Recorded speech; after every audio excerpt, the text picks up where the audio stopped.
Hello, I am Dr. Adriana Potter, and on Let's Get Physical today, we're going to talk about prolapse and how to do pelvic floor exercises in a way that you optimize the recovery of those muscles that have been compromised. A prolapse occurs when the pelvic floor muscles are overstretched. It could be because of childbirth, it could be from chronic coughing, chronic lifting, holding the breath, bearing down too heavily, when you're having constipation, and you want to make sure that those mechanical issues have been addressed. So in that case, your pelvic floor muscles has the best ability to recover. Once the muscles being overstretched, they're not going to go back to normal. No matter how much pelvic floor physical therapy, the chances of that prolapse going away is no, because surgery is the only thing that's going to fix that prolapse. However, people can live a normal life with the prolapse as long as they have not progressed to a level 3. And then you want to make sure that if you're having an early stage of prolapse, you're doing something to prevent that prolapse from getting worse. So you want to be trying to avoid having surgery at all costs, and preventing the prolapse from worsening is one of them. So how do you do that? Pelvic floor exercise is one of them. And we want to start from a supine position, which is laying down on your back, and progress to gradually to sitting, and then to standing, and then functional activity, okay? If your muscles being overstretched and you're not being able to engage your pelvic floor muscles, also known as doing a Kegel, you'll probably need a physical therapist to guide you and make sure that you are doing those Kegels properly. Because if you're doing them wrong, and many women do think they are doing the right way and they're doing it wrong, you want to make sure you're doing the right way. I cannot tell how many times I have people just like, oh no, I know how to do my Kegels. And I said, well, let's check just in case. And we check, which is a vaginal assessment. And then instead actually squeezing the muscles, they're bearing down. But on the video today, we are talking about the prolapse exercises that we started. And we need a rubber band with light resistance. This is similar to a red ones. Different manufacturers have different densities on the rubber band, and the tension will vary. So it's just a nice good resistance, because every time you do resistance work on your hip muscles, it will engage the pelvic floor muscles to the lower level. So you're going to be doing a combination of isolated Kegels with hip exercises. You also will need pillows, and you need some yoga blocks, okay? With the prolapse, like, just give you some perspective to you why we're doing things and laying down. But in general, the prolapse, it is the pelvic floor muscles are here, right? So I'm missing a couple parts in here. This is my pelvic floor muscle, and which means the organs inside of you. It could be the bladder, which sits in the front, or it could be the rectum, which sits in the back. They kind of fall into the vaginal canal, and this is the vaginal canal here, and the uterus also could fall into the vaginal canal, right? So this is the vaginal canal. So what happened in here, the walls on the front, the walls on the back, they kind of bulging inward and coming out of the vaginal wall, okay? It could be the rectal prolapse and they're coming downward. Here it could be the uterus is falling downward into the vaginal canal. So which means that those organs are stretching the pelvic floor muscles like a rubber band and staying there when you're in the standing position. So when we go to a laying down position, we pretty much take the gravity away and the weight of your organs off of the pelvic floor. So you're tilting the pelvis because you're lifting your hips. I'm going to show you in a second. And that rubber band effect that you have here, the weight of your organs, you go into a laying down position, the organs get off of the pelvic floor muscles, and your pelvic floor muscles will restore its original positioning without the weight of the organs. So that's the best way for you to start the exercises, because it will give you the best position for feeling those contractions, and then increase the recruitment of those muscles, and create hypertrophy, which is an increased tension on the muscles that can help you support those organs a little bit more. All right, so let's get started with some of the exercises you can do. I'm going to demonstrate in the position. So if we will start in this laying down position, and we need your yoga blocks or laying down on your back, and you can use some pillows as well, using a chair, use the sofa, use your bed, it doesn't really matter. All that we want to try to do is actually laying down on your back. Your legs will be up to kind of create a little bit of neutral position, and you're going to put the yoga block in here, okay? Some people will do the lower level, and some people have the ability to even do higher. So if you're doing higher, make sure your neck is nice and aligned. You don't want your neck to be like this, so you want to be in relaxed position, okay? So now you can see how we're creating the tilted position for your pelvis, which your pelvic floor muscles are getting off of my pelvic floor, and then they're tucking up and in, all right? So in this position, you're getting started with doing just your isolated Kegels, and I recommend just doing a combination of breathing in, breathing out, engage the muscles in here, and do a bracing. And if you're ready to be able to engage your pelvic floor muscles, doing a Kegel as well with that squeezing and lifting it. It should feel a little bit easier than when doing sitting. So breathe in, breathe out, brace, and squeeze your pelvic floor muscles. And you're coordinating it with the breathing in and out and squeezing those pelvic floors. I would say about squeezing for the length of your breath.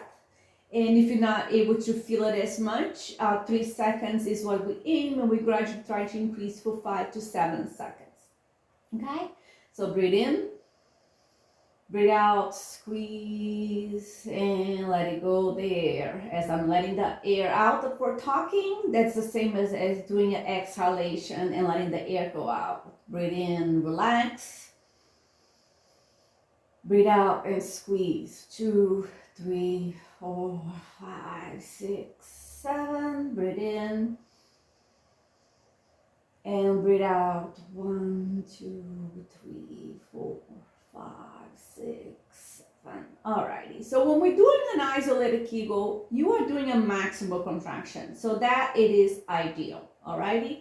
The second thing we're going to be doing or we're going to be using my second yoga block, we're going to do the hip adduction, which is squeezing into that block. And it's not a crazy squeeze, it's just like a tension in. We're going to get the tension into inner muscles of your thighs, and you're going to do the same thing. Breathe in and relax. Breathe out and adduction. 1, 2, 3, 4, 5. Breathe in. 1, 2, 3, 5. And breathe out and squeeze. 1, 2, 3, 4, 5. Breathe in. 1, 2, 3, 4, 5. And breathe out and squeeze those thighs. You could also add a Kegel on the top of the squeezing of the block. So that's a double contraction, double recruitment in there. So squeeze and squeeze the block and squeeze the pelvic floor muscles and relax that. And we start with about 10 repetitions, okay? The second one is the hip adduction, which we'll be using the rubber band, okay? I'm gonna put my rubber band around my knees. Okay? And then I'm going to go back into the block, because that will start in me with that reclined position to tuck it in my pelvic floor muscles. And similarly to the squeezing, we're using some resistance into the hip muscles, which you recruit your muscles on a submaximal level. It's a smaller amount of recruitment than it is when you're doing a Kegel, but it's better than nothing. So it's a facilitation of your pelvic floor muscles action of the Kegels. And you're going to spread out 1, 2, 3, 4, 5, and let it go for 1, 2, 3, 4, 5. And you're going to repeat that 10 times on the elevated position, which your pelvic floor muscles off that pelvic floor, off your organs off the pelvic floor. And you repeat that 10 times. And similarly to the adduction of the squeezing, the adduction, resisted adduction, we could add a Kegel, squeeze it in your pelvic floor as you open the legs apart, again the rubber band, and you let it go, everything relaxes. Squeeze your pelvic floor, bracing, hip abduction, and you let it go, and that. And we're doing 10 of each, all right, because we're going to be doing a variety of exercises in here today. So the second part, we're going to remove the block from your lower back, okay, and we are actually going to do the active bridges, okay, so you can just do bridge up, 1, 2, 3, 4, 5, and let it go. So for the bridges, we're going to breathe in, breathe out, squeeze your pelvic floor muscles, brace your abdominals, and lift into the bridge. 2, 3, 4, 5. Everything relaxes when you come down. Breathe in, breathe in, breathe in. And breathe out, brace, squeeze the pelvic floor, lift the hips up into the bridge. As you breathe out, breathe in, and breathe out. Breathe in and everything relaxes. Breathe out, pelvic floor bracing and squeezing and lifting. Alrighty. 10 repetitions in here. We're gonna move on with the next one. So you always can pause the video. This is just a demonstration. The next one is actually doing the squeezing with the bridges. Okay, so we can and you can do the bridges with the feet on the floor. I am just doing this with the chair, but either way should be fine. So you're gonna squeeze the block, brace, lift and squeeze the pelvic floor. Breathe in, everything relaxes. Breathe out, squeeze, Kegels, brace, lift. Breathe out and squeeze. And pelvic floor embracing. Breathe in as relax. Breathe out and squeeze, lifting pelvic floor, and breathe out. Breathe in, relax, breathe out, squeeze, brace, pelvic floor, lift. Breathe in and relax. Breathe out, squeeze, Kegels, brace, and lift. And just like the other one, we can do the rubber band, abduction resisted. So you're gonna breathe in, breathe out, and spread, Kegels, brace, and lift. Breathe in, breathe out, and spread, Kegels, bracing, and lift. Breathe in. Breathe out and spread, Kegels, bracing and lift. Breathe in. Breathe out, spread, Kegels, bracing and lift. It doesn't matter the order that you do this, as long as you are breathing in when you are relaxing, breathing out when you're working. So we're always going to be doing your breathing out with exertion. When you hold your breath on exertion, that is called Valsalva, and that means you are pushing into your pelvic floor downwards.